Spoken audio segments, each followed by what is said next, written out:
لا حول ولا قوة إلا بالله العلي العظيم. بسم الله الرحمن الرحيم. رب اشرح لي صدري ويسر لي أمري واحلل عقدة من لساني يفقهوا قولي. حسبنا الله ونعم الوكيل ونعم المولى ونعم النصير. الحمد لله الذي هدانا لهذا وما كنا لنهتدي لولا أن هدانا الله. لقد جاءت رسل ربنا بالحق. الصلاة والسلام وتحية والإكرام على نبينا المؤيد ورسولنا المسدد المصطفى الأمجد المحمود الأحمد حبیب الہ العالمین نبی القاسم محمد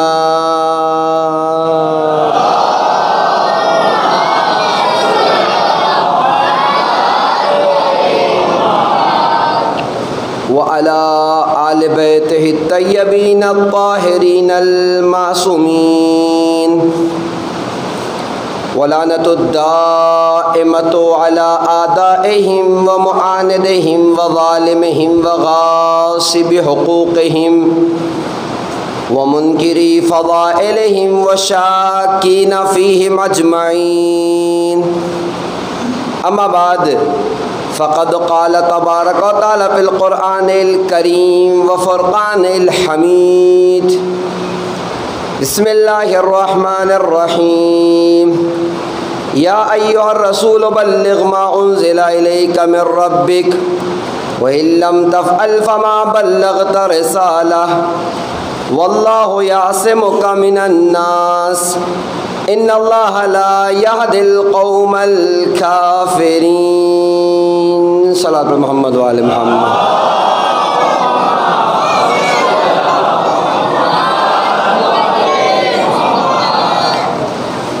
عزیزان کرام قدر، محترم و معزز سامعین کرام، دو ماہ محرم کی آج شب کل آپ کی خدمت میں آداب مجلس کے عنوان سے کچھ باتیں پیش کی گئی، اور آج سے آپ کی خدمت میں ایک موضوع کو مستقل کچھ دنوں تک پیش کرنا ہے. لہٰذا ان چند مجالس کے لیے جس موضوع کا انتخاب کیا گیا ہے وہ ہے ولایت اور عزاداری. اب سوال یہ آتا ہے کہ اس ولایت اور عزاداری کا ربط کیا ہے اور کیوں اس موضوع کا انتخاب کیا گیا.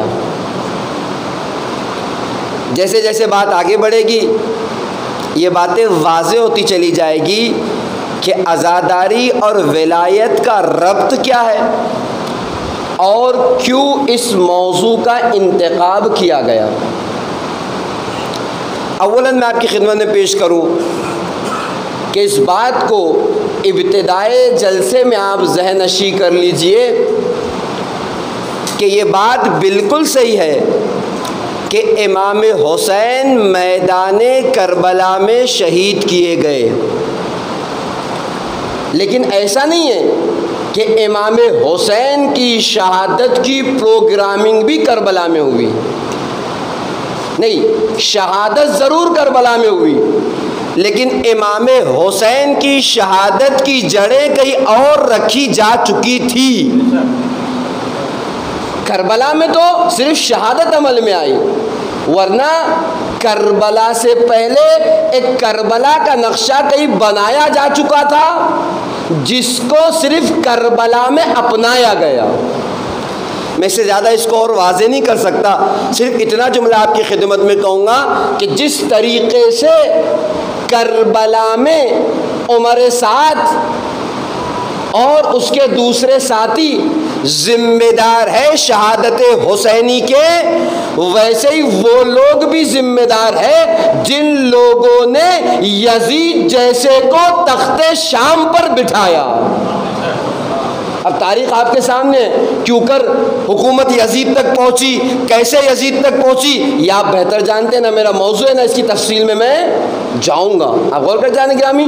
تو کربلا میں شہادت ضرور ہوئی، لیکن اس کی بنیادیں کہیں رکھی جا چکی تھی. وہ لوگ بھی ذمہ دار ہے جنہوں نے یزید جیسے کو حاکم بنایا، تخت شام کی حکومت اسے عطا کی.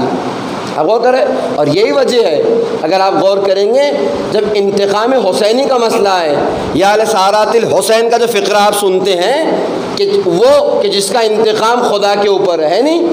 آپ مجھے بتائیے جناب مختار نے انتقام لیا کہ نہیں لیا؟ بھئی لے لیا تو انتقام دوبارہ کیسے لیا جائے؟ یا کیا وارث سے ہٹ کر کسی کو حق حاصل ہے کہ وہ کسی کا انتقام لے لے؟ یہ بحث ہے، یہ موضوع ہے، کبھی وقت آئے گا تو پیش کروں گا. لیکن ایک جملہ کہہ کے آپ کے ذہنوں کو اپنی بات سے قریب کروں. جی ہاں، کچھ قاتلان سے جناب مختار انتقام لے چکے ہیں، لیکن حقیقی قاتل ابھی باقی ہے. جب امام آئیں گے تو گئے مردے اٹھا کر انتقام لیا جائے گا. اگر اب بھی آپ نہیں پہنچے تو اس سے زیادہ میں وضاحت نہیں کر سکتا اپنی بات کی. تو اولاً تو کربلا یا عزاداری کا جو ربط ولایت سے ہے وہ میں آپ کی خدمت میں پیش کر رہا تھا کہ کربلا عمل میں آئی کیوں؟ جب امام حسین آخری لمحے کے آخری حملے کے لیے آگے بڑھے، میں نے تمہارا کیا بگاڑا ہے؟ تم نے میرے اصغر کو مار ڈالا، تم نے میرے اکبر کو شہید کر دیا. پتہ ہے کیا آواز آتی تھی؟ بغضاً لابیک. تمہارے والد کی دشمنی میں، تمہارے باپ کی دشمنی میں. کیا دشمنی تھی امام علی کی کسی سے؟ کوئی دشمنی نہیں تھی، بس اتنی دشمنی تھی کہ غدیر کے میدان میں اللہ کے رسول نے ہاتھوں پر اٹھا کر من کنت مولا فاز علی مولا کہہ دیا تھا. اس کا مطلب کیا؟ اصل دشمنی ولایت کی دشمنی تھی. اگر اللہ کے رسول علی کو ولی نہ بنا دیتے تو کسی کو کوئی تکلیف نہیں تھی امام حسین سے، کسی کو کوئی دشمنی نہیں تھی امام علی سے. تو پہلا ربط اس عزاداری اور ولایت کا وہ یہ ہے کہ امام حسین شہید ولایت ہے. امام حسین کو جو شہید کیا گیا اسی ولایت کے لیے، کہ اگر ولایت نہ ہوتی تو شاید کربلا عمل میں نہیں آتی. تو یہ ایک ربط ہے ولایت کا کربلا اور عزاداری سے. اور میں نے کہا کہ اس کی بنیادیں کئی اور رکھی جا چکی تھیں. ایک بات کہ ربط کیا ہے وہ آپ کی خدمت میں نے پیش کر دیا. دوسرے مرحلے میں سوال آتا ہے کہ کیوں اس موضوع کا انتخاب کیا گیا. میں اس میں اپنی بات کو شروع کر رہا ہوں. کچھ باتیں مقدمتاً اس لیے پیش کر دی کہ بات بھی پہنچ جائے، اور جو لوگ انتظار کر رہے ہیں کہ مولانا ممبر پہ آ جائے وہ لوگ بھی تشریف لے آئیں تاکہ مکمل باتوں کا آغاز کیا جائے. خیر، دوسرے اس موضوع کا انتخاب کیوں کیا گیا؟ آپ دیکھیں، آپ کا دشمن، آپ کہیے جہنمی ہے، بالکل جہنمی ہے، مردود بارگاہ الہی ہے، بالکل مردود بارگاہ الہی ہے، ظالم ہے، بالکل ظالم ہے. لیکن آپ کا دشمن بے وقوف نہیں ہے نہیں. آج تو انٹرنیٹ کے زمانے میں ہمیں آپ کو نہیں پتا ہمارے کتنے پروگرام مانیٹر ہوتے ہیں، کتنے پروگرام ریکارڈ کیے جاتے ہیں. اور ریکارڈ نہیں کیے جاتے بلکہ وہ دیکھتے ہیں کہ کون سی چیز ہے جو اس قوم میں تبدیلیوں اور ترقی کا سبب بن رہی ہے. کیا ہم یوں سمجھتے ہیں کہ عزاداری پہ یوں بم داغ دیے جاتے ہیں، یوں فائرنگیں کر دی جاتی ہے، لاکھوں روپے کا خرچ کیا جاتا ہے؟ اب یوں ہی آسان بات ہے نا. دشمن سمجھتا ہے کہ عزاداری ابا عبداللہ الحسین ایک ایسی چیز ہے اس قوم کے اندر جب تک باقی رہے گی قوم کو توڑا نہیں جا سکتا، قوم کو ختم نہیں کیا جا سکتا. تو دشمن جہنمی ہے، ظالم ہے، مردود بارگاہ الہی ہے، لیکن بے وقوف نہیں ہے۔ اور ہم بھی اسی جذبے کے ساتھ ہیں، تم مارتے رہو، ہم جانے دیں گے لیکن عزاداری نہیں چھوڑیں گے، ہے نہیں؟ کیوں؟ اس لیے کہ اب تو اس عقیدے کے قائل ہیں، یا لیتنی کنت معکم فافوز معکم، اے مولا حسین، اے کاش کہ میں کربلا میں آپ کے ساتھ ہوتا تو میں بھی کامیاب ہو جاتا، ہے نا جان گرامی؟ ایک سوال میں بات آ گئی تو آپ کی خدمت میں پیش کروں کہ ٹھیک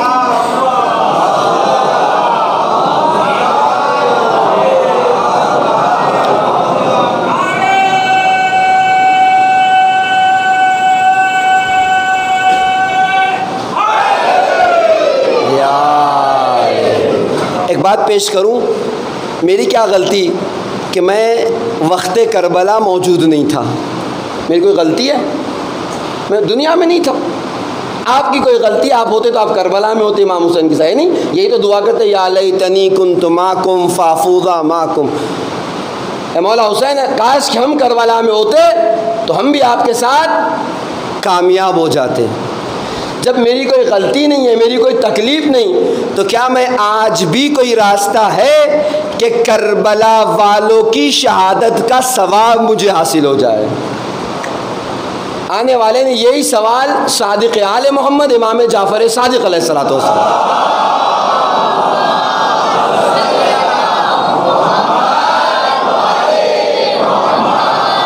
کی خدمت میں کیا کہ مولا ہمیں زمانے نے پچھاڑا، ہم زمانے سے بچھڑ گئے، اور ہماری کیا مشکل کہ ہم تو اس زمانے میں پیدا ہوئے، کاش کہ کربلا کے وقت ہوتے تو شاید کربلا میں امام حسین کا ساتھ دیتے۔ کیا آج بھی کوئی راستہ ہے کہ ہم کربلا والوں کی شہادت کا ثواب حاصل کر سکے؟ امام صادق نے کہا جی ہاں، آج بھی راستہ موجود ہے، تم مقصد حسینی کا دفاع کرتے چلے جاؤ، اگر اس عالم میں مر جاؤ گے تو کربلا والوں کی شہادت نصیب ہوگی۔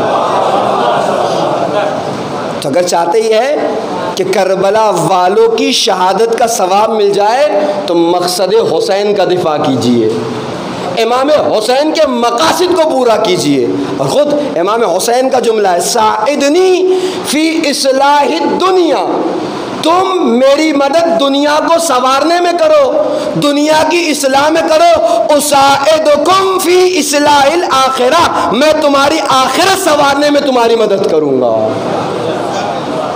تم اصلاح کا کام کرو، میرا کام جو میں کر رہا تھا، کل میں نے کہا تھا امام حسین کیا کہا، میرا کیوں نکلا انی لم اخرج اشرا ولا بطرا ولا ظالم ولا مفسدا بل انما خرجت لاصلاح امت جدی محمد صلی اللہ علیہ وآلہ وسلم، کہ میں کس لیے نکلا ہوں؟ فساد، ظلم، جھگڑے کے لیے نہیں نکلا، میں تو اپنے نانا کی امت کی اصلاح کے خاطر نکلا ہوں، ہے نہیں؟ تو اصلاح امت رسول امام حسین کا مقصد ہے۔ امام حسین کہہ رہے ہیں کہ تم دنیا کی اصلاح کرنے میں میری مدد کرو، میں تمہاری آخرت کے سنوارنے میں تمہاری مدد کروں گا۔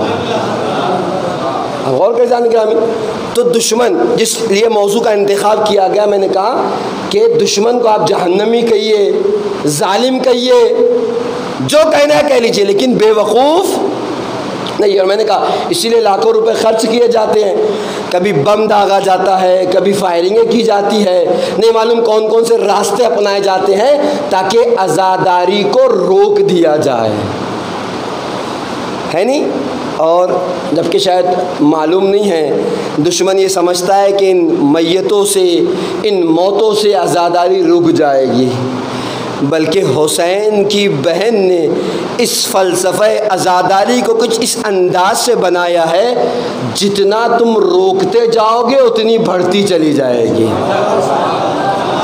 آپ بولیں کوئی بات کی دلیل ہے؟ جی ہاں، میں دلیل دیتا ہوں۔ فرض کیجئے کہ میں کل مار دیا جاؤں مجلس کے نام پر، ہے نہیں؟ آپ مجھے بتائیے کیا میرے مرنے سے مجلس بند ہو جائے گی؟ آپ اٹھیں گے مولانا کی سیوم کی مجلس، مولانا کے 10ویں کی مجلس، مولانا کے 20ویں کی مجلس، مولانا کے چہلم کی مجلس، مولانا کی برسی کی مجلس، مولانا کے فاتح خانے کی مجلس. بھائی تم نے ایک مجلس کے لیے مارا تھا، اسی مرنے والے کے نام پر اتنی مجلسیں برپا کریں گے کہ سنتے سنتے تم برداشت نہیں کر سکتے.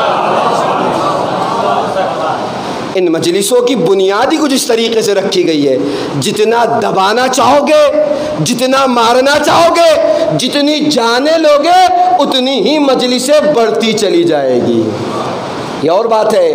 اور خدا کا شکر ہے موضوع نہیں ورنہ پیش کرتا کہ آج ہم امن کے عالم میں بیٹھ کر امام حسین کا ماتم کر رہے ہیں، امام حسین کا گریہ کر رہے ہیں. امن بہت بڑی نعمت ہے، لیکن اس کا مطلب کہیں بھی یہ نہیں ہے کہ اگر مثلا سیریا میں ہمارے لوگ مارے جائیں تو ہمیں افسوس نہ ہو. تو ہم غدیری برادری کے لوگ ہیں، ہمارا مرنے والا کہیں بھی مرے ہمیں افسوس ہوتا ہے، چاہے آپ سیریا میں مارے، چاہے آپ پاکستان میں مارے یا کسی اور مملکت میں مارے. کیوں؟ اس لیے کہ مومنین آپس میں ایک دوسرے کے بھائی ہیں. اور بھائی نے ایک جملہ آپ کی خدمت میں کہو کیوں ہمارے دلوں میں آگ لگتی ہے. اللہ کا رسول ارشاد فرماتے ہیں ترل المؤمنین فی تواتفہم، اگر تم مومنین کو محبت میں دیکھو گے کمثل الجسد، ایک بدن کے مانند ہے، ایک جسم کے مانند ہے. اذا اشتکا عضوا منہ، اگر جسم کے کسی ایک عضو کو تکلیف ہوتی ہے تدعى له سائر الجسد، تو پورا بدن تڑپ اٹھتا ہے. کیا اگر اللہ کے رسول، بہت توجہ چاہتا ہوں، کچھ دیر رک بھی جاؤں گا اگرچہ کہ میرے موضوع سے متعلق نہیں ہے، لیکن رک کے کچھ جملے آپ کی خدمت میں پیش کروں. کیا اگر اللہ کے رسول مومنین کی مثال ایک جسم کی مثال ہے کہ جب جسم میں کسی عضو کو تکلیف ہوتی ہے تو پورا جسم تڑپ اٹھتا ہے نہیں ایسی مومنین کا کہ اگر ایک مومن کو تکلیف ہو تو سارے مومنین تڑپ اٹھتے ہیں، اور اٹھنا چاہیے. اور اگر یہ بات صحیح ہے کہ اللہ کے رسول نے حدیث کہی ہے تو ذرا سا جسم کے اصولوں پہ غور کیجئے، اور غور کرنے کے بعد آ کے اپنے معاشرے اور سوسائٹی میں دیکھیے کہ کیا یہ ایمان کی علامتیں ہمارے اندر ہے کہ نہیں ہے. توجہ کریے. فرض کیجئے میرے پیر میں کانٹا چبھ جائے، ہے نہیں، کسے تکلیف ہوئی؟ میرے پیر کو، ایک عضو کو تکلیف ہوئی. میں آپ سے سوال کرتا ہوں، جب پیر میں تکلیف ہوئی تو میرا سر پیر کے پاس جاتا ہے کہ پیر چل کے سر کے پاس آتا ہے کہ میری مشکل کو حل کرو؟ بہت توجہ چاہتا ہوں. کیا کہیں گے آپ؟ سر جاتا ہے کہ پیر جاتا ہے؟ آفرین، سر جاتا ہے تاکہ جا کر پیر کی مشکل کو حل کرے. اگر میں ہمارے معاشرے اور سوسائٹی کے اعتبار سے لوگوں کے کچھ طبقات بتا دوں تو ایک طبقہ ہے اپر کلاس طبقہ، ہائی لیول کا، جس کے پاس اللہ نے مال دولت سب کچھ نوازا. ایک طبقہ ہے مڈل کلاس کا، ہے نہیں، جس کے پاس متوسط انداز میں ہے، اپنا کھا پی کے آرام سے رہتا ہے. اور ایک طبقہ ہے غریب طبقہ. یہی تو 3 طبقے ہوتے ہیں ہمارے معاشرے میں، اس سے علاوہ چوتھا طبقہ نہیں بنتا. نتیجہ کیا ہے؟ ہائی کلاس، وسط اور لوور کلاس کا طبقہ، ہے نہیں. جسم کیا تعلیم دے رہا ہے؟ تکلیف پیر کو ہو رہی ہے، پیر سر کے پاس نہیں جاتا، سر پیر کے پاس جاتا ہے. اگر جسم کو 3 حصوں میں تقسیم کروں تو سر ہے اپر کلاس کا طبقہ، ہائی کوالٹی کا طبقہ، اونچے لیول کا طبقہ. پیر ہے لوور کلاس کا طبقہ، نیچے کا طبقہ غریب طبقہ. لیکن جسم آ کے یہ سکھا رہا ہے کہ یاد رکھو اگر غریبوں کے یہاں مشکل پیدا ہو جائے تو غریبوں کی ذمہ داری نہیں کہ وہ امیروں کے دروازے تک جائے، امیروں کی ذمہ داری ہے کہ دروازے تک پہنچ کر غریب کی مشکل حل کرے.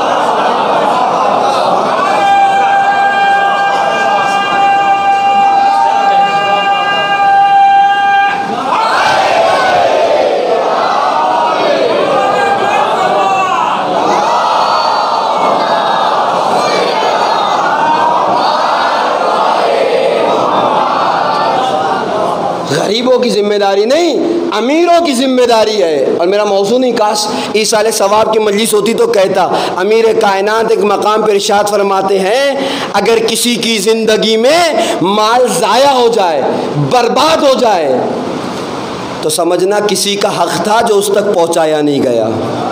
اب کسی بھی صورت میں بینک ڈوب جائے، پت پیڑھی چلی جائے یا بیمار، البتہ ہر بیماری نہیں، بیماری میں پیسہ لگا ہو تو مولا کہتے کسی کا اگر مال ضائع ہو رہا ہو ایسی ویسی جگہوں میں تو سمجھ لو کسی بندے مومن کا حق تھا جو اس تک پہنچایا نہیں گیا۔ بھئی یہ مال امانت ہے، الامراء امناء اللہ، اللہ کے رسول کہتے ہیں یہ امیر لوگ جو ہے اللہ کے امین ہیں، مال ان کا نہیں ہے، خدا جب چاہتا ہے دے دیتا ہے اور جب چاہے گا لے لے گا، امین ہے۔ والفقراء عیال اللہ، اللہ کے رسول کہتے ہیں جو فقیر ہے وہ اللہ کے آل و عیال ہے۔ امیر امین ہے، اس کی ذمہ داری ہے کہ امانت کو لے، اپنی ضرورت کا اپنے اوپر خرچ کرے اور مستحقین تک ان کے حقوق کو پہنچائے، اور اگر نہیں پہنچائے گا تو ایسی ویسی جگہ اس کا مال چلا جائے گا۔ ہے نہیں، اللہ کے رسول کہہ رہے ہیں کہ مومنین کی مثال جسم کی سی ہے۔ یہ تو ایک مثال پیش کی، میں ورنہ اتنی مثالیں اس بدن میں آپ کو دے سکتا ہوں اس حدیث کے ضمن میں کہ آپ اندازہ نہیں لگا سکتے۔ آپ مجھے بتائیے عزیزان گرامی، ایک مثال اور دیتا ہوں، تھوڑا سا آپ کو لطف بھی آئے گا اور بات بھی پہنچ جائے گی۔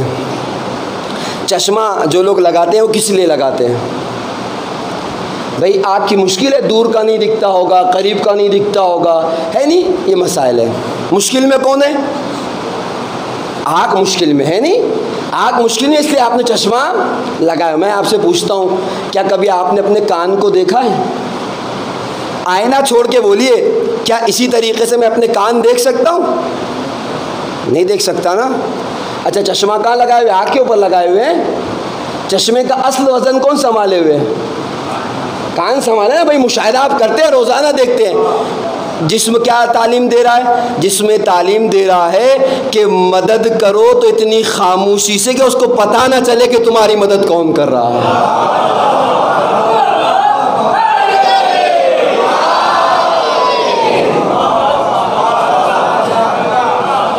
جائیں گے، میرا موضوع نہیں ہے، میری مجبوری ہے، ورنہ اس حدیث میں کم سے کم میں 20 منٹ آپ کی خدمت میں کئی مثالیں پیش کرتا ہوں۔ اس زبان کی مثال لیجئے، 32 دانتوں کے درمیان ہے نہیں، اور اس کی حالت کیا ہے جانے گرامی؟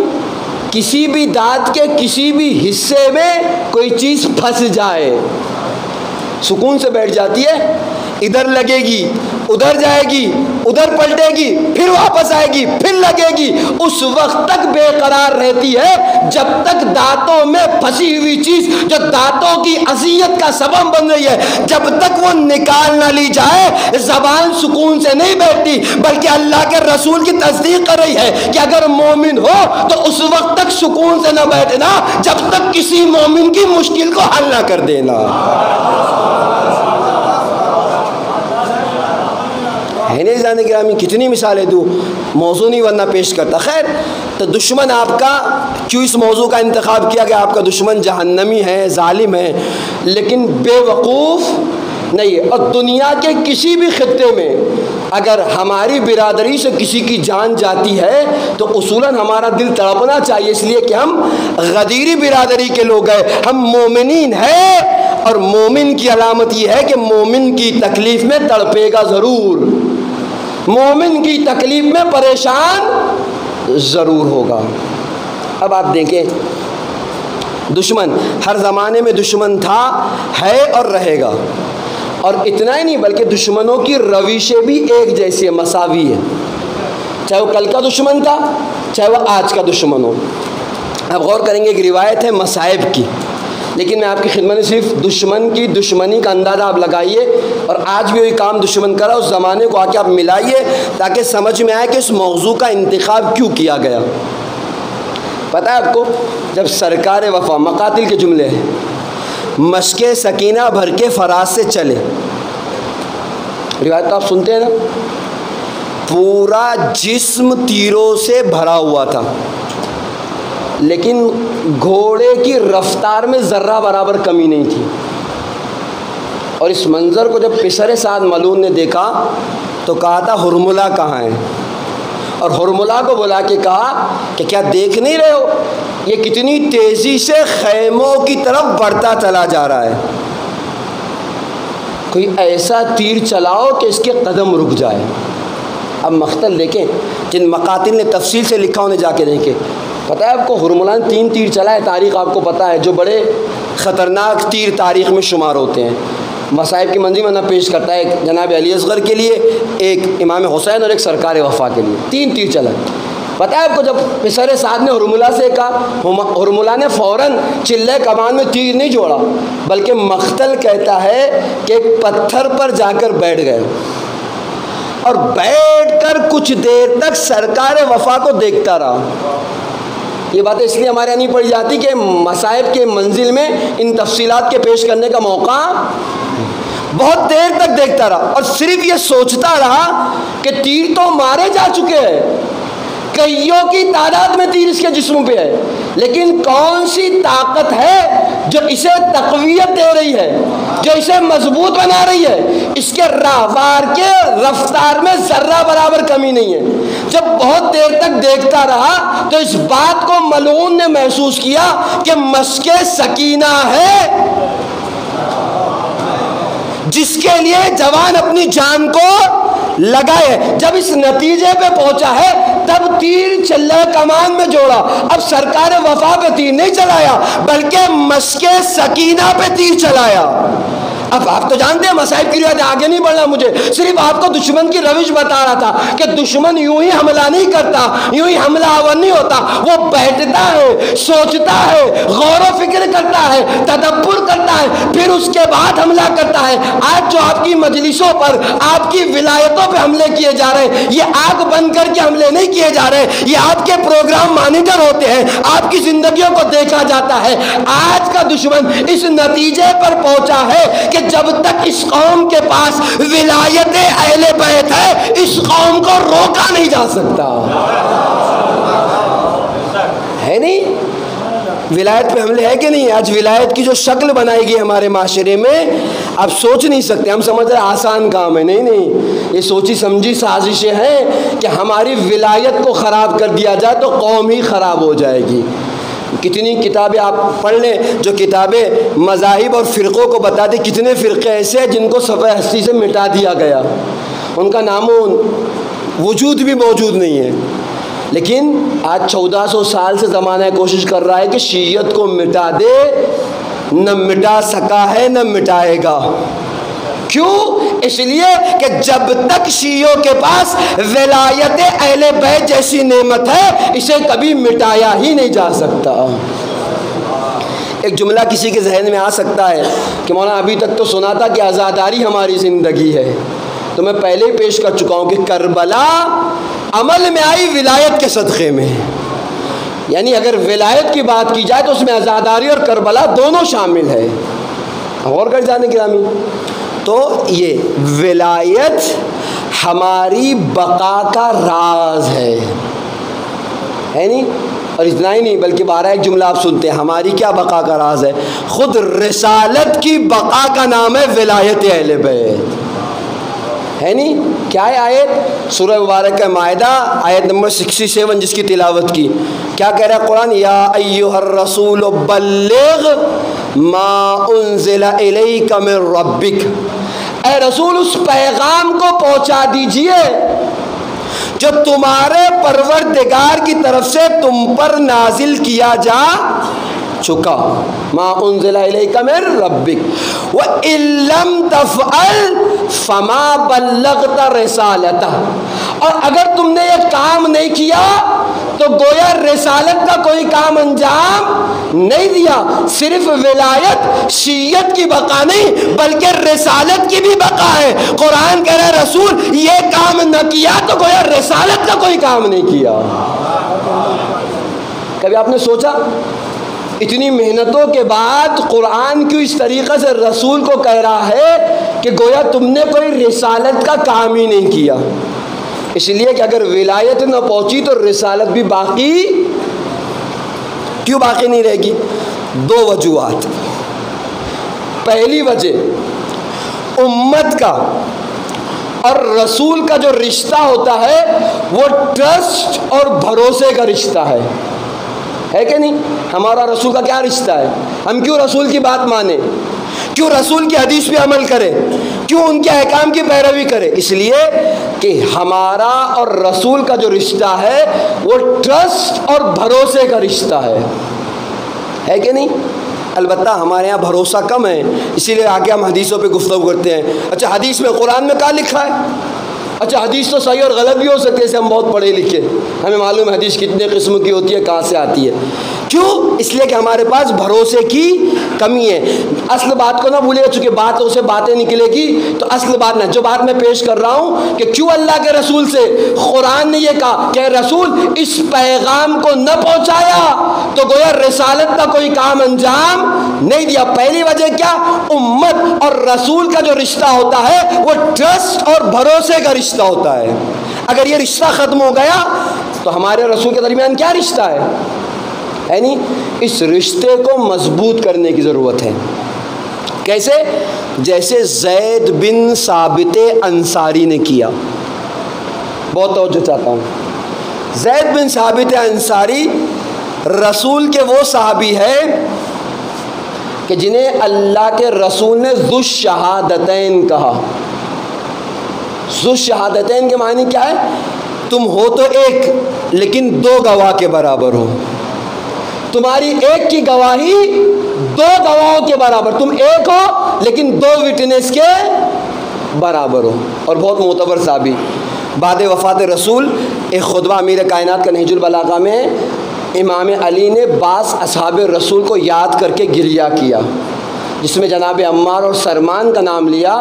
وہیں کہا این ذو الشہادتین، اے زید بن ثابت انصاری تم کہو اگر رسول کے یہ اصحاب ہوتے تو اہل بیت پہ ظلم نہ ہوتا۔ کچھ اصحاب کو یاد کیا، ان میں سے زید بن ثابت انصاری۔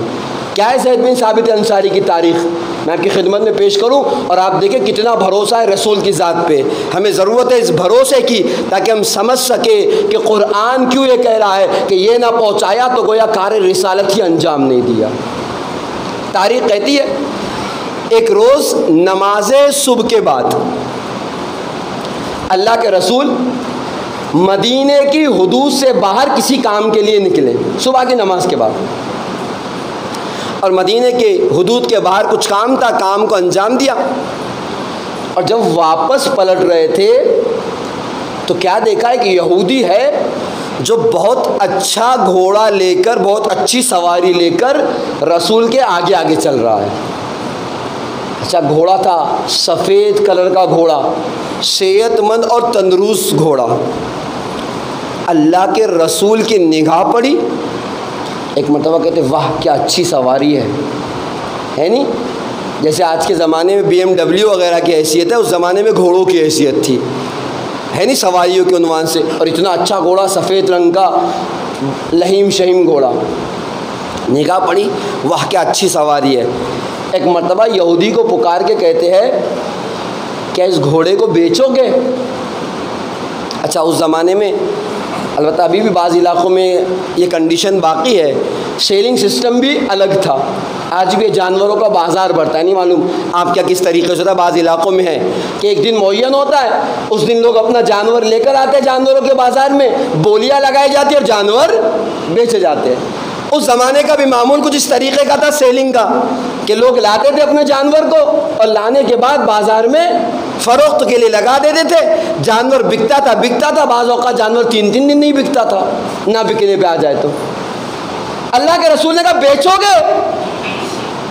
خوش ہو گئے، کہاں بیچنے کے لیے تو لے کے جا رہا ہوں، ہے نہیں؟ اچھا کیا دیکھا رسول اللہ نے؟ گھوڑا سواری۔ آج ہمارے پاس ایک مس کانسیپٹ جو ہے ہمارے معاشرے میں، سوسائٹی میں بعض لوگوں کے یہاں، وہ کہتے ہیں کہ اگر آپ متقی ہیں تو آپ کے پاس اچھی گاڑی نہیں ہو سکتی، آپ کو کوئی حق نہیں، آپ اچھے گھر میں رہیے۔ جی نہیں، شریعت کہیں بھی یہ بات نہیں کہتی، بلکہ اللہ کے رسول کہتے ہیں خوش نصیب ہے وہ مومن جس کے پاس اچھی سواری ہو، یعنی اچھی گاڑی ہو۔ ہاں البتہ وہ تکبر کے زمرے میں جائے گی، اسراف کے کھاتے میں جائے گی تو گناہ ہے، ورنہ گاڑی لے کے چلنا شریعت میں گناہ۔ تو اللہ کے رسول کہتے ہیں خوش نصیب ہے وہ مومن جسے 4 چیزیں دے دی گئی ہو، اچھی سواری، اچھا گھر، اچھا پڑوسی اور اچھی زوجہ۔ مومن کی خوش نصیبی. تو کہیں بھی اسلام نے اچھے گھر سے آپ کو منع نہیں کیا. لوگ سمجھتے ہیں تقوی کا مطلب یہ, مومن ہونے کا مطلب ہے کہ ٹوٹے مکان میں رہیے, متقی کا مطلب یہ کہ گاڑی سے مت چلیے. نہیں, کہیں نہیں, یہ غلط کانسیپٹ ہے, اس کو نکالنے کی ضرورت ہے. اللہ کے رسول کہہ رہے ہیں بہترین گاڑی, بہترین سواری, بہترین گھر, بہترین پڑوسی اور بہترین زوجہ ایک مومن کی خوش قسمتی ہے. ٹھیک, اللہ کے رسول نے دیکھا, کب بیچو گے؟ یہودی خوش ہو گیا, کہا ہاں بیچنے لے کے جا رہا ہوں. خوش ہونا بھی چاہیے تھا. بازار میں لے جاتا, نہیں معلوم 2 گھنٹے میں بکتا, 4 گھنٹے میں بکتا, 2 دن میں بکتا, 4 دن میں بکتا. اس نے سوچا ابھی تو میں بازار میں داخل ہی نہیں ہوا کہ مجھے خریدار ملنے لگے. کہاں ہاں بیچوں گا. کہا کتنے کا دو گے؟ اس نے اپنی قیمت بتائی, اللہ کے رسول نے قیمت بتائی. دونوں میں کچھ دیر تک تبادلہ قیمت ہوتا رہا. اس کے بعد ایک قیمت پر معاملہ طے ہو گیا. اس معاملے میں ہم تمہیں گھوڑا دیتے. اللہ کے رسول نے اس یہودی سے کہا کہ دیکھو میں گھوڑا خریدنے تو چلا نہیں تھا, میں اپنے کام سے نکلا تھا, لہٰذا پیسے وغیرہ تو لے کر نہیں چلا ہوں. ہمارا معاملہ طے ہے, بس اتنا کرو تم میرے گھر چل کر ڈیلیوری دے دو, میرا جانور مجھے دے دو, میں تمہارے پیسے تمہارے حوالے کر. اس نے کہا کوئی بات نہیں, میں آپ کے گھر چل کے اس سواری کو پہنچاتا ہوں, آپ مجھے پیسے دے دیں. اب تاریخ دیکھیے, تیزی سے چلنے لگا یہودی اور پیچھے پیچھے اللہ کے رسول ہے نہیں. اور اللہ کے رسول کا ایک معمول تھا جو ہمیں بھی اپنانا چاہیے کہ اللہ کے رسول ہر کام میں میانہ روی سے کام لیتے تھے. اور حدیث کا جملہ بھی خیر الامور اوسطها, بہترین کام میانہ روی, یعنی کیا, حتیٰ کہ چلتے بھی تھے تو نہ زیادہ تیز سے چلتے تھے نہ زیادہ آہستہ آہستہ چلتے تھے, بلکہ درمیانی روش سے. خرچ بھی کرتے تھے تو ایسا نہیں کہ اتنا خرچ کر دیا کہ مہینہ ختم ہونے سے پہلے راشن کے پیسے نہیں, یا اتنی کنجوسی کر رہے کہ گھر والوں کا پیٹ ہی نہیں بھرا. نہ میانہ روی سے, نہ بچ جائے نہ زیادہ ہو جائے. تو ہر کام میں اللہ کے رسول میانہ روی سے کام لیتے تھے. اللہ کے رسول اپنے ایک مخصوص انداز سے چل رہے تھے. لیکن ان کے مقابلے میں یہودی چونکہ گھوڑا بیچ چکا تھا, تیزی سے, خوشی کے مارے تیزی سے چل رہا تھا. شاید انہی دنوں کے لیے کہا گیا گھوڑے بیچ کر سونا, کہ شاید سوچ رہا تھا کہ اب چل کے گھوڑا بیچ دیں گے اور بک جائے گا تو چل کے سکون کی سانس. وہ تیزی سے چل رہا تھا. اچھا ایک اتفاق, البتہ آپ کا موضوع نہیں ورنہ پیش کرتا, کہ اللہ کے رسول کی جو ولادت ہوئی ہے وہ مکہ مکرمہ میں ہے, لیکن کہیں بھی رسول اللہ کا گھر خانہ کعبہ کے آس پاس نہیں. اور رسول ہجرت کر کے مدینے گئے. اتفاق ایسا ہے کہ رسول کا گھر بالکل مسجد نبوی کے بغل میں ہے. اچھا کیوں ایسا ہے, موضوع نہیں, پھر کبھی بات پیش کریں گے. بالکل مسجد نبوی کے بغل میں. اچھا مسجد نبوی پورے مدینے کا سینٹر, یعنی مطلب کیا, یہ بات کیوں کہہ رہا ہوں کہ اگر کسی شخص کو حدود مدینہ سے, مدینہ کی بارڈر سے مسجد تک جانا ہے تو پورا شہر کراس کر کے جانا ہے تاکہ مسجد پہنچے. اور میں نے کہا بغل میں رسول اللہ کا گھر. جب یہ یہودی چلا, اسی درمیان میں جانوروں کا بازار تھا. میں نے کہا پورے مدینے کا حصہ کراس کر کے مسجد نبوی تک پہنچنا ہے, رسول اللہ کے گھر تک, جو سینٹر آف مدینہ ہے, درمیان مدینہ. جیسے ہی جانوروں کے بازار میں داخل ہوا, جانور تو اچھا تھا اسی لیے رسول اللہ نے خریدا تھا, سفید قسم کا لہیم شہیم گھوڑا تھا. جیسے ہی بیوپاری جو خریدنے والے تھے ان کی نگاہ پڑی, اوہ ہو کیا اچھا جانور ہے, کیا اچھی سواری ہے, اے بھائی بیچو گے؟ نہیں. اے بھائی بیچو گے؟ نہیں. جو بولتا تھا اسے منع کر کے. اچھا وہاں بزنس مین لوگ کھڑے تھے, تاجر لوگ تھے, ان کا کام ہی تھا. انہوں نے دیکھا کہ یہ یوں بیچنے کے لیے تیار. ایک آگے بڑا بڑھ کے کہتا اتنی قیمت دوں گا. اچھا اب بیچو گے نہیں پوچھ رہے, اب قیمت بولنا شروع کر دی. اتنی قیمت دوں گا. اس نے منع کیا, اتنی دوں گا. دوسرا آگے بڑھا, تیسرا اتنی دوں گا. ابھی چلتے چلتے جب قیمتیں آنا شروع ہوئی, ایک قیمت اس کے کانوں سے ایسے ٹکرائے جو رسول اللہ کی قیمت سے زیادہ تھی. اب آپ بولیے کیا ہوگا؟ بھائی پیسوں میں طاقت ہی اتنی ہے. پھر بھی یہودی تھا. مومن جب پیسوں کے مرحلے میں آتا ہے تو قدم لڑکھڑا جاتے ہیں, چاہے کہ یہودی ہو. ہے نہیں ابھی آپ بولیے خمس دیجئے تو 100 بہانے، اچھا اس پہ بھی نکلے گا، ہم مقروضہ تب بھی دینا پڑے گا، فلاں مال پہ بھی ہوگا۔ پیسوں میں طاقت ہی اتنی ہے کہ پیسہ دیتے دیتے یا پیسہ لیتے لیتے لوگ اپنے ایمان تک بیچ دیا کرتے ہو۔ تو پھر بھی بیچارہ یہودی تھا، ایک چندے کا مسئلہ ہو تو جو بیچارے وصول کرتے ان کو پتہ ہے کہ کتنے پاپڑ بیلنے پڑتے ہیں، ہے نہیں، کیونکہ پیسوں میں کچھ طاقت ہی ایسی ہے۔ جیسے ہی رسول اللہ کی قیمت سے بڑی قیمت اس کے کانوں سے ٹکرائی، ٹھہر گیا، اچھا تم اتنے دو گے، تم کتنے دو گے؟ ہم نیلامی کرنے لگا کہ سوچا کہ اس سے بڑی قیمت بھی آ سکتی، اچھا تم کتنے دو گے، تم کتنے؟ اب اس نے باقاعدہ قیمتوں کی بولی لگانا شروع کر دی۔ اچھا رسول اللہ بھی اسی راستے سے آ رہے تھے، کچھ پیچھے رہ گئے تھے اپنی مخصوص روش کی بنا پہ، وہ تیز چل رہا تھا۔ جیسے رسول اللہ جانوروں کے بازار میں داخل ہوئے، دیکھا ایک بھیڑ لگی ہوئی ہے، آخر معاملہ کیا ہے، ماجرا کیا ہے؟ قریب گئے تو کیا دیکھا، یہودی ہے گھوڑا بیچ رہا ہے۔ اچھا اللہ کے رسول ہے، رحمت للعالمین ہے نہیں، بہت توجہ چاہتا ہوں اس جملے کے اوپر، اور اللہ کے رسول کی روش دیکھے، میں اپنی بات کو پیش کر رہا ہوں، اصل بات سے نہ ہٹیے گا، باتیں کتنی بھی ادھر ادھر چلی جائے، ہمارا اور امت کا، رسول کا اور امت کا جو رشتہ ہے وہ ٹرسٹ اور بھروسے کا رشتہ ہے، اس بات کو فراموش مت کیجیے گا، اس بات کو لے کے آگے جا رہا ہوں میں۔ کیا دیکھا؟ یہودی ہے گھوڑا بیچ رہا ہے، اللہ کے رسول رحمت للعالمین ہے، کیا فرق پڑتا ہے گھوڑا نہ خریدتے تو آگے بڑھ جاتے، چھوڑ دیتے، رہنے دیتے، لیکن نہیں، رک گئے۔ رکنے کے بعد کہتے بھائی کیا کر رہے ہو؟ کہا گھوڑا بیچ رہا ہوں۔ کہا تمہارا اور میرا سودا نہیں ہو چکا مدینہ کی بارڈر پہ اتنی قیمت میں؟ تم نے کہا تھا گھر چل کے میں گھوڑا دوں گا، تم مجھے پیسے دے دینا، ہے نہیں؟ میں نے کہا اللہ کے رسول چاہتے کتنے گھوڑے یوں دان کر دیے ہوں گے، کتنے گھوڑے یوں دے دیے ہوں گے، نہیں پتا، لیکن آج اللہ کے رسول آگے نہیں بڑھے بلکہ رک گئے، اور رک کر گویا یہ درس دیا کہ یاد رکھو کبھی بھی ظالم کو ظلم کا موقع نہ دینا، ہے نہیں جانے گرامی؟ ہم کیا سمجھتے ہیں؟ اچھا روایت کا جملہ بول دوں پہلے پھر آگے بڑھتا ہوں۔ روایت کہتے ہیں نہ ظالم بنو نہ مظلوم۔ کیا مطلب مولانا؟ ہم نے یہ تو سنا کہ ظالم مت بنو، مظلوم بھی نہ بنے، اس کا مطلب کہیں بھی یہ شریعت یہ بات نہیں کہتی ہاں آپ مارے جی ہم سر جھکا کے بیٹھے آپ مارتے رہیے، کون سی شریعت نے سکھایا ہے؟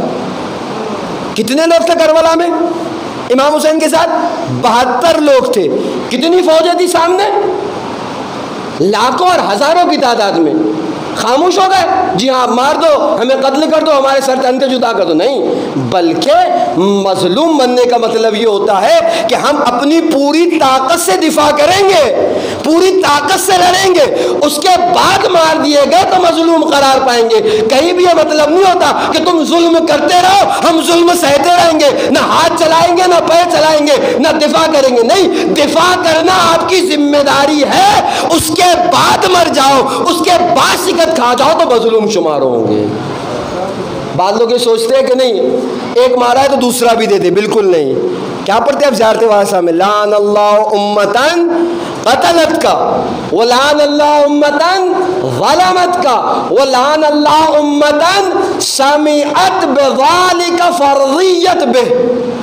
جس نے آپ کو قتل کیا اس پہ بھی لعنت، امام حسین جس نے آپ پر ظلم کیا اس پہ بھی لعنت۔ یہاں پہ بات تمام نہیں ہوگی، کیا کہتے ہیں؟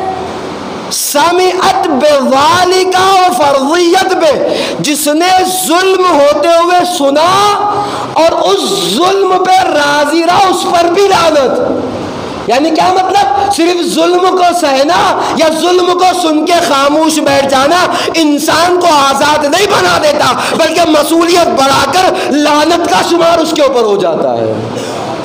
ورنہ کتنے ایسے تھے جنہوں نے نہ یزید کا ساتھ دیا نہ امام حسین کا ساتھ دیا، توابین کا پورا ایک گروہ ہے، آپ نے دیکھا ہے نا کیسٹوں میں، تو کیا کہیں گے آپ ان کے بارے میں؟ اسی لیے زیارت نے کہا نہیں، تو کہیں بھی شریعت ظلم سہنے کی اجازت نہیں دیتی، آپ کو جواب دینا ہے، آپ کو دفاع کرنا، اس کے بعد آپ مارے گئے، آپ شکست خوردہ ہو گئے تو آپ مظلوم شمار ہیں۔ خیر اللہ کے رسول اسی لیے رکے کہ اگر آج اس یہودی کو میں اجازت دے دوں گا کہ یہ میرے ساتھ دھوکہ دھڑی کرے، آج میرے ساتھ کیا کل کسی غریب کے ساتھ کرے گا، کل کسی اور کو چونا لگائے گا، لہذا آج ہی اسے روکو تاکہ آئندہ کسی کو دھوکہ دینے نہ پائے۔ رک گئے، کیا کر رہے ہو بھائی؟ گھوڑا بیچ رہا ہوں۔ کہا کہ تمہارا اور میرا معاملہ مدینہ کے حدود پہ نہیں ہو چکا فلاں قیمت میں؟ وہ کہتا ہے نہیں، ہماری بات ہوئی تھی، معاملہ طے نہیں ہوا تھا، لہذا کوئی دلیل نہیں ہے کہ تم نے مجھ سے گھوڑا خریدا۔ اور اس پر بھی اگر آپ کو اصرار ہے کہ گھوڑا آپ نے خریدا ہے تو کوئی گواہ لے کے آئیے، میں گھوڑا آپ کو دے دوں گا۔ اچھا، ہماری فقہ اصول بھی ہے، جب دو لوگ جاتے ہیں قاضی کے پاس تو شریعت کہتی ہے المال للیت، مال اس کا ہے جس کے ہاتھ میں ہے۔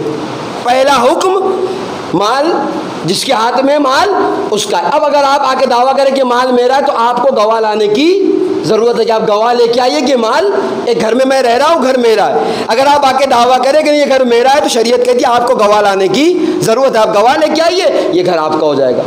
شرعاً بھی یہ تھا کہ رسول اللہ گواہ پیش کرتے ہیں، اور اس کا مطالبہ ڈیمانڈ بھی ہے کہ اگر یہ گھوڑا آپ کا ہے تو کوئی گواہ لائیے، میں گھوڑا آپ کو۔ اچھا، صبح نماز کے بعد کا وقت تھا، کسی نے رسول اللہ کو اور اس یہودی کو گھوڑا لیتے معاملہ کرتے ہوئے دیکھا ہی نہیں تھا، سمجھ رہے؟ اچھا، یہ یہودی اور رسول اللہ کی جب بات ہو رہی تھی تو بازار تھا، بڑے بڑے مسلمان، بڑے بڑے متقیوں کا وہاں سے گزر ہو رہا تھا۔ رسول اللہ کو دیکھ کے ہر کوئی اس گروپ میں شامل ہوتا کہ آپ نے دیکھا ہوگا بھیڑ کیسے لگتی ہے، بھیڑ لگنا شروع۔ جب اس نے کہا اگر آپ کو یہ دعویٰ ہے کہ گھوڑا آپ کا ہے تو کوئی گواہ اور کوئی دلیل لے کے آئیے۔ اللہ کے رسول نے مسلمانوں کے مجمع پر، نہ صرف مسلمان، بڑے بڑے مسلمان وہاں موجود تھے، نامچین مسلمان، اگر آداب ممبر نہ ہوتا تو نام بھی لیتا، نامچین مسلمان وہاں موجود تھے۔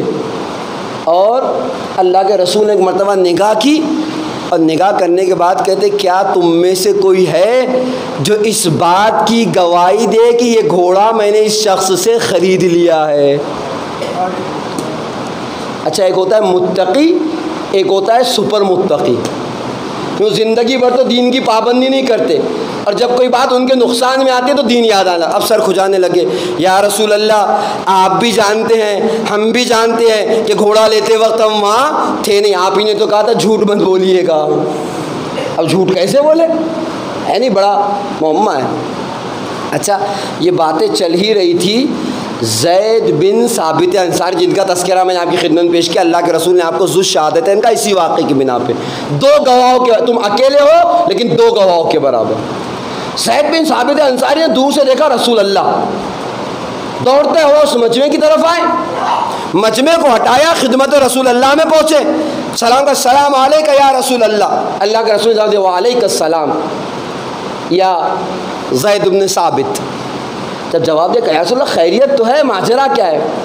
کہ ماجرا کچھ نہیں ہے، آج حدود مدینہ پر اس یہودی سے میں نے اس گھوڑے کا سودا کیا، میرے پاس پیسے نہیں تھے کیونکہ میں خریدنے کے لیے تو چلاتا نہیں، لہٰذا میں نے اس سے کہا کہ سواری تم چل کے گھر پر مجھے دے دو، میں تمہارے پیسے تمہیں دے دوں گا۔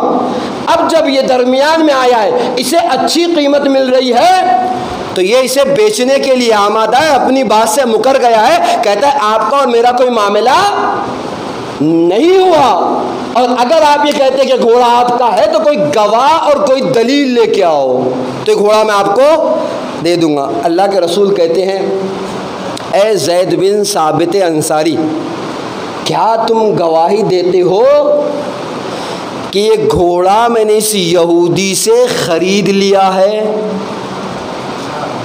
ہم اور آپ ہوتے تو کیا کہتے ہیں؟ زید بن ثابت انصاری کا جواب سنیے گا کہ یا رسول اللہ اگر آپ کہہ رہے ہیں کہ آپ نے گھوڑا خریدا ہے تو میں گواہی دیتا ہوں کہ آپ نے اس یہودی سے گھوڑا خرید لیا ہے۔ بات تمام نہیں ہوئی، ہونا کیا چاہیے تھا؟ یہودی پوچھتا کہ یا رسول اللہ، یا اے زید تم تو تھے نہیں، تم نے تو دیکھا نہیں، پھر کیسے گواہی دے رہے ہو؟ اس سے پہلے کہ یہودی پوچھتا، اللہ کے رسول کراس کوشچن کر بیٹھے، اے زید بن ثابت انصاری تم تو وہاں تھے نہیں، تم نے تو دیکھا نہیں کہ میں نے اس سے گھوڑا خریدا، کتنے داموں میں خریدا، بھلا کیسے گواہی دے رہے ہو کہ یہ گھوڑا میں نے اس سے خرید لیا ہے؟ عجیب جملہ ہے، اسے کہتے اعتماد، اسے کہتے بھروسہ، اسے کہتے یقین۔ زید بن ثابت انصاری کہتے ہیں یا رسول اللہ اس گھوڑے کی حیثیت کیا؟ آپ کی زبان پہ اعتبار کر کے بڑی بڑی چیزوں کو دیکھا نہیں لیکن مان لیا ہے، جنت دیکھی نہیں مان لیا، جہنم دیکھی نہیں مان لیا، فرشتے دیکھے نہیں مان لیا، شیطان دیکھا نہیں مان لیا، صراط دیکھا نہیں مان لیا، حساب دیکھا نہیں مان لیا، میزان دیکھا نہیں مان لیا۔ یا رسول اللہ آپ کی زبان پہ اعتبار کرتے ہوئے کتنی ایسی چیزیں ہیں جنہیں دیکھا نہیں مان لیا۔ اگر آپ کہہ رہے ہیں آپ نے گھوڑا خریدا ہے تو خرید لیا ہوگا۔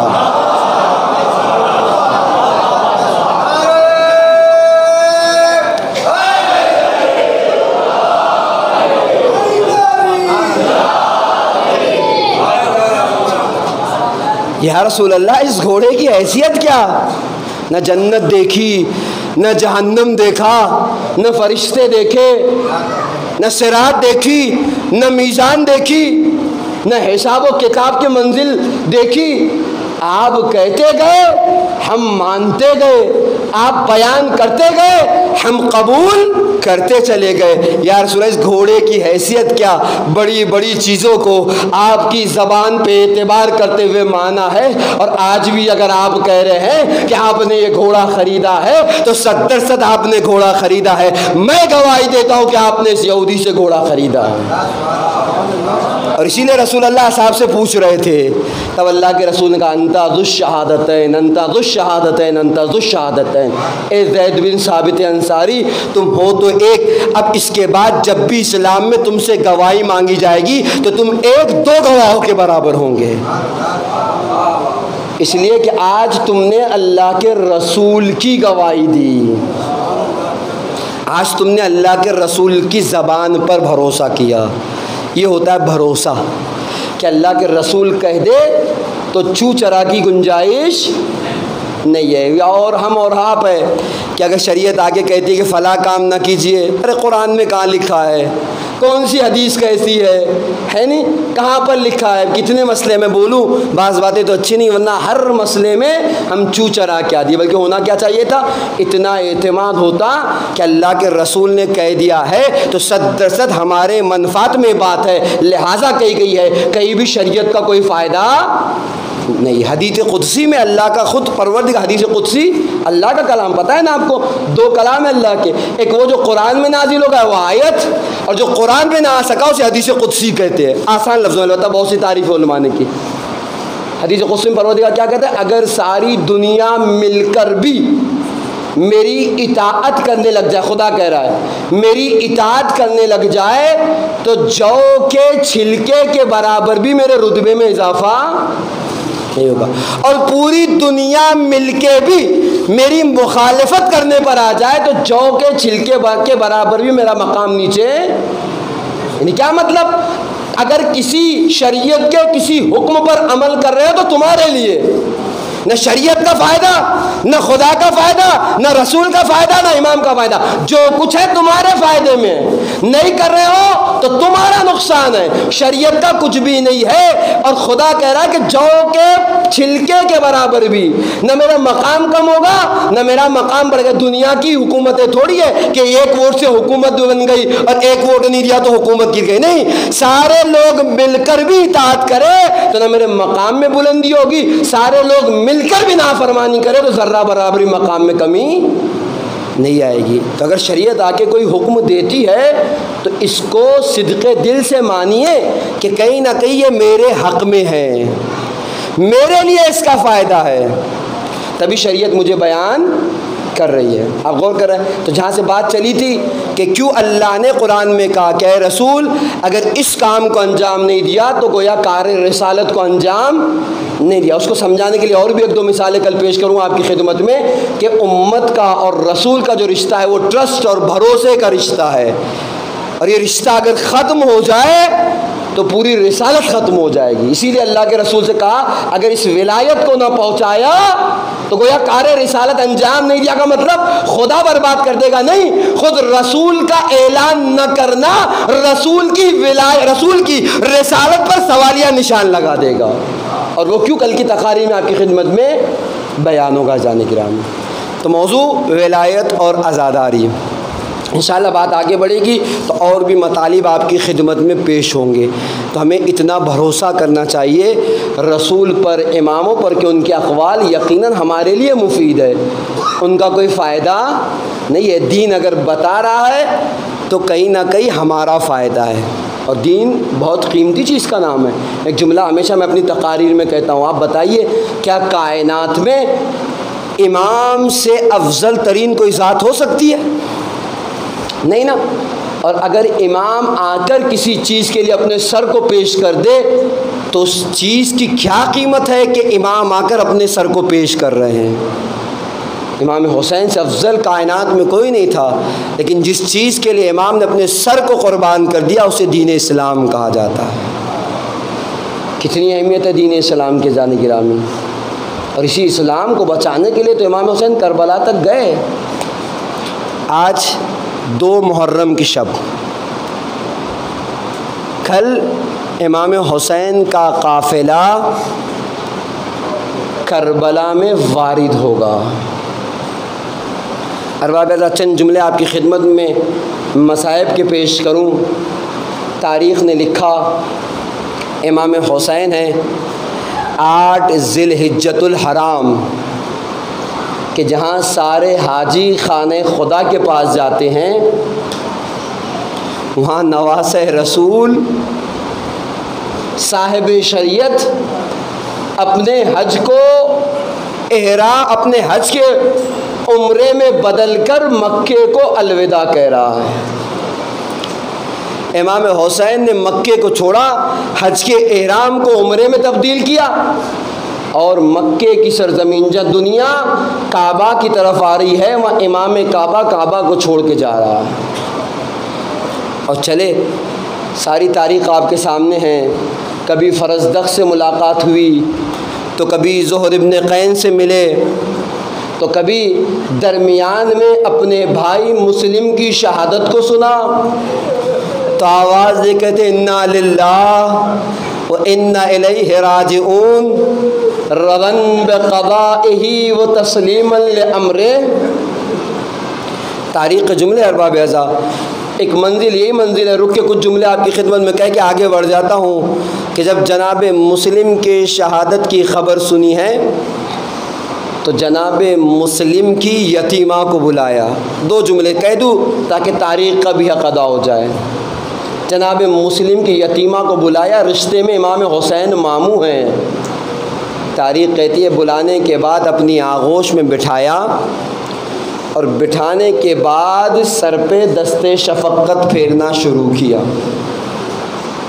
کوئی عام بچی تو نہیں تھی نا، اہل بیت کے گھرانے کی بچی تھی۔ شفقتوں کو دیکھا تو کیا دیکھتی ہے، کہتی ہے ماموں آپ تو ایسے شفقتیں کر رہے ہیں جیسے کہ یتیموں کے ساتھ شفقتیں کی۔ علماء مقاتل کہتے ہیں امام حسین نے کہا بیٹی آج سے میں تیرا باپ ہوں، کسی چیز کی ضرورت ہو تو حسین سے کہنا۔ پھر تاریخ نے لکھا امام حسین نے 2 گوشوارے منگائے ہیں اور بچی کی تسلی کے لیے 2 گوشوارے پہنا دیے۔ میں کہوں گا امام حسین جی ہاں آقا، یتیموں کے ساتھ یوں ہی سلوک کیا جاتا ہے، یتیموں پہ یوں ہی شفقتیں کی جاتی ہے، یتیموں کو یوں ہی سہارا دیا جاتا ہے، لیکن آقا ذرا آرام سے دیجیے گا، کہیں سکینہ اس منظر کو نہ دیکھ لے۔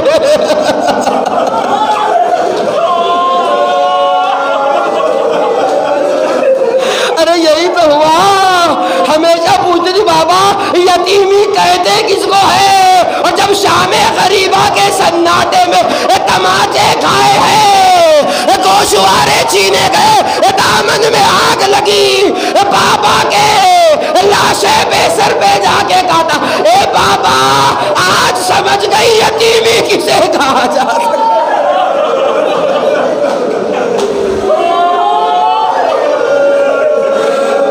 اجرکم علی اللہ، اللہ آپ کی اولاد کو سلامت رکھے، آپ کی گودیوں کو آباد رکھے، کسی کا ایسے گھر نہ اجڑے جیسے فاطمہ کا بڑا گھر اجڑ گیا۔ بس ارباب ازا ایک روایت آپ کی خدمت میں پیش کر کے سماعت زحمت کو تمام کروں گا۔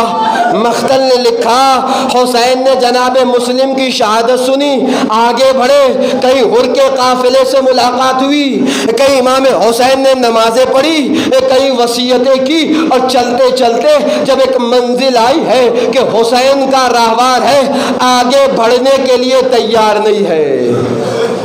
یہ شعر نہیں، افسانہ نہیں، حقیقت ہے کہ حسین کا راہوار، حسین کا گھوڑا رک گیا، قدم آگے نہیں بڑھا تھا۔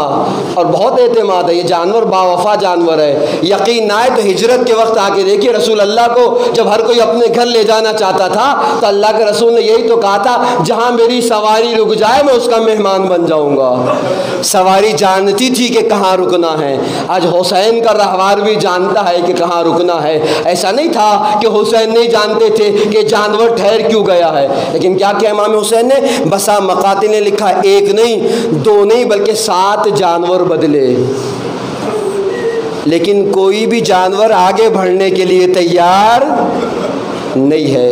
جب دیکھا کہ جانور آگے بڑھنے کے لیے تیار نہیں، راہوار آگے بڑھنے کے لیے تیار نہیں، مختل کہتا ہے ارباب ازا امام حسین ہے، امام وقت ہے، ہر چیز کا علم ہے، لیکن دنیا کو سمجھانا چاہتے تھے، تاریخ کو بتانا چاہتے تھے، کہتے بھیا عباس جاؤ اس بستی والوں کو بلا کر لے آؤ۔ سرکار وفا گئے، بستی والوں سے کہا آپ کو آقا حسین نے یاد کیا ہے۔ قبیلہ بنی اسد کے لوگ کربلا کے پاس رہا کرتے تھے، قبیلہ بنی اسد کے لوگ آ گئے، جب امام حسین کے قریب آئے تو امام حسین نے کہا قبیلہ بنی اسد کے لوگوں یہ بتاؤ اس جگہ کا نام کیا ہے؟ کسی نے کہا آقا اس زمین کو، اس جگہ کو غازریہ کہا جاتا ہے۔ امام نے کیا کوئی اور بھی اس زمین کا نام ہے، اس علاقے کا نام ہے؟ کسی نے آواز دی جی ہاں آقا اسے نئے نوا بھی کہا جاتا ہے۔ امام حسین کا کہا کچھ اور بھی نام ہے؟ کسی نے کہا آقا اسے شت فراد بھی کہا جاتا ہے۔ پھر امام حسین کہتے ہیں کیا یہ بتاؤ کیا کوئی اور بھی نام ہے؟ ایک ضعیف سا آدمی بول پڑا ہاں آقا اسے کرب و بلا بھی کہا جاتا ہے۔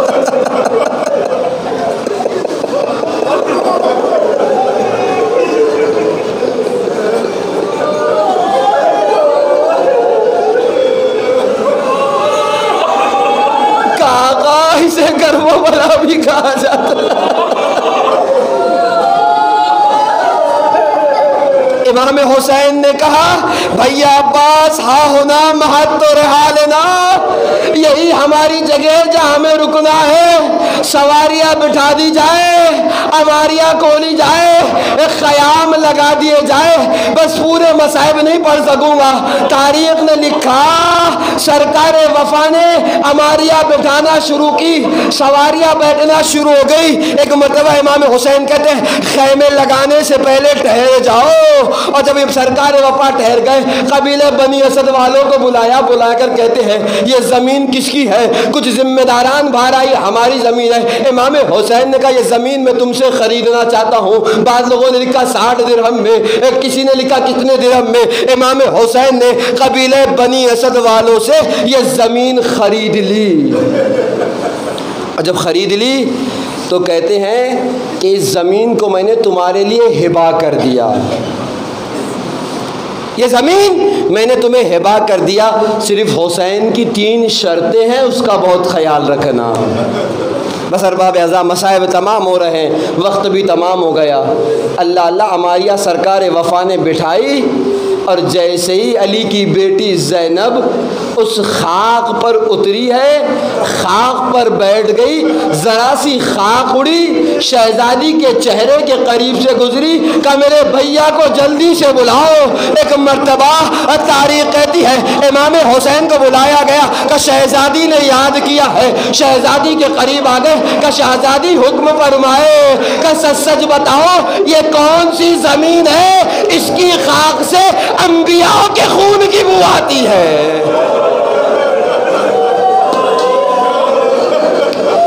ہمارے بٹھائی گئی نا، حسین کا رہوار آگے تھا، شہزادی زینب کی ہماری پیچھے تھی۔ شہزادی نے یہ نہیں سنا تھا کہ یہی وہ زمین ہے جسے کرب و بلا کہا جاتا ہے۔ کہتے بھیا حسین میرا دل نہیں مانتا، چلو ہم یہاں سے سفر کو آگے لے چلتے ہیں۔ امام حسین نے کہا اے بہن زینب بس اتنا کہہ دوں کہ اب قیامت تک کے لیے یہی رہنا۔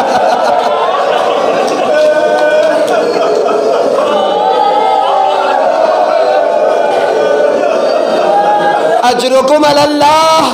مختل نے لکھا امام حسین نے بہن کو تسلی دی، اے قبیلہ بنی اسد والوں کے پاس آئے، اے قبیلہ بنی اسد والوں، حسین نے یہ زمین تمہیں ہبا کر دی۔ حسین کی 3 شرطیں ہیں۔ پہلی شرط یہ ہے کہ اگر کوئی حسین کا زائر ہماری قبر کا پتہ پوچھتے آئے تو اسے قبر کا نشان بتا دینا۔ پہلی وصیت۔ دوسری وصیت امام حسین کہتے ہیں قبیلہ بنی اسد والوں، اگر حسین کا کوئی زائر قبر حسین پر آئے تو اسے 3 دن تک حسین کا مہمان رکھنا۔ آقا آپ جا رہے ہیں، آپ کو آپ کے ظاہروں کا اتنا خیال۔ اللہ سب کو زیارت نصیب کرے۔ اربعین میں جائیے گا، خدمتوں کو دیکھیے گا، تب آقا حسین کی وصیت کو یاد۔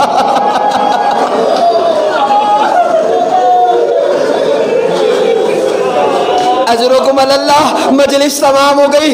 آخری وصیت امام حسین کہتے ہیں اے قبیلہ بنی اسد والو، جب عاشور کے دن یزید کے فوج والے اپنی ناپاک لاشوں کو دفن کر کے چلے جائے اور ہمارے پاک و طاہر لاشیں کربلا کی تپتی زمین پر بے گور و کفن پڑے رہے تو خدا را ہمارے لاشوں کو دفن کر دینا۔ جی ہاں وصیتیں تمام ہو گئی کہ اب تم جا سکتے ہو۔ قبیلہ بنی اسد والے چلے، جیسے ہی پشت کی ہے امام نے کہا سنو سنو ذرا اپنی گھر کی عورتوں کو بھیج دینا۔ تاریخ کہتی ہے اے قبیلہ بنی اسد والے گئے، اے بنی اسد کی عورتیں آئی، امام حسین نے بولنا شروع کیا اے قبیلہ بنی اسد کی عورتوں، میں خدیجہ کا نواسا، فاطمہ کا لال، زینب کا بھائی حسین، ایک خواہش حسین کی تم سے یہ ہے کہ عاشور کو جب ناپاک لاشیں ہمارے دشمن دفن کر کے چلے جائے اور ہماری طاہر لاشیں کربلا کی تپتی زمین پر پڑے رہے اور تمہارے مرد دشمنوں کے ڈر سے ہماری لاشیں دفن نہ کر سکے تو فرات پہ پانی بھرنے کے بہانے چلی جانا، آتے آتے ایک ایک مٹھی خاک ہمارے لاشوں میں۔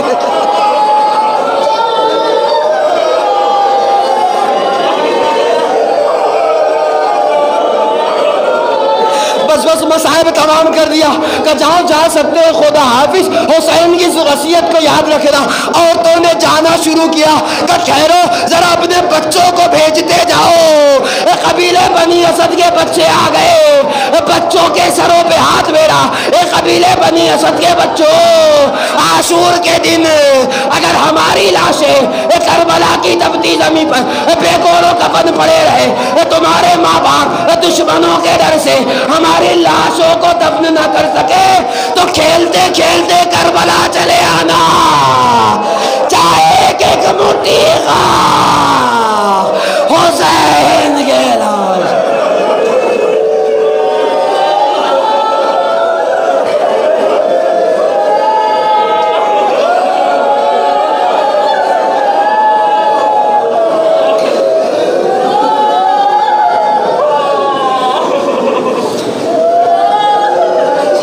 لعنت اللہ علی القوم الظالمین سیعلم الذین ظلموا ایا منقلب ینقلبون الہی بحق ظہرا و بیہا و بالیہا و بنیہا سر المستودفیہ پروردگارہ ہمارے آنسو کو رومال شہزادی میں جگہ عنایت فرما، ہمارے آنسوؤں کو تسکین شہزادی کا ذریعہ قرار دے۔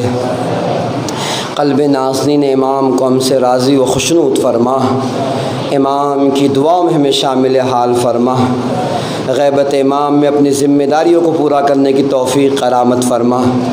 میرے معبود سے واسطہ ہے محمد وآل محمد کا اس ماہ محرم میں حقیقی عزادار بننے کی توفیق کرامت فرما۔ معرفت امام حسین علیہ السلام کے ساتھ مجالس کا انعقاد کرنے کی توفیق کرامت فرما۔ میرے معبود مومنین میں سامعین میں جہاں کے مومنین بیمار ہیں انہیں شفائے کامل و عاجل عنایت فرما۔ مومنین میں جو بے روزگار نے برسر روزگار فرما، جو برسر روزگار ہے ان کی روزگاری میں ترقی عنایت فرما۔ مومنین میں جو صاحبان دختر ان کو اپنی ذمہ داریوں سے سبکدوش فرما۔ میرے معبود سے واسطہ ہے محمد وآل محمد کا جو مومنین بے اولاد ہے انہیں اولاد صالحہ عنایت فرما۔ میرے معبود سے واسطہ ہے محمد وآل محمد کا سامعین جلسہ بانیان جلسہ کی تمام دلی مرادوں کو پورا فرما، ان کی تمام مشکلات کو برطرف فرما۔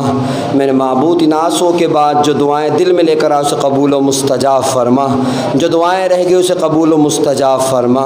میرے معبود اہم ترین دعا ہے منتقم خون امام حسین یوسف زہرا امام زمانہ کے ظہور میں تعجیل فرما، امام کے مخلص غلاموں میں ہمارا شمار فرما۔ ربنا تقبل منا انک انت السمیع العلیم۔ ماتم حسین۔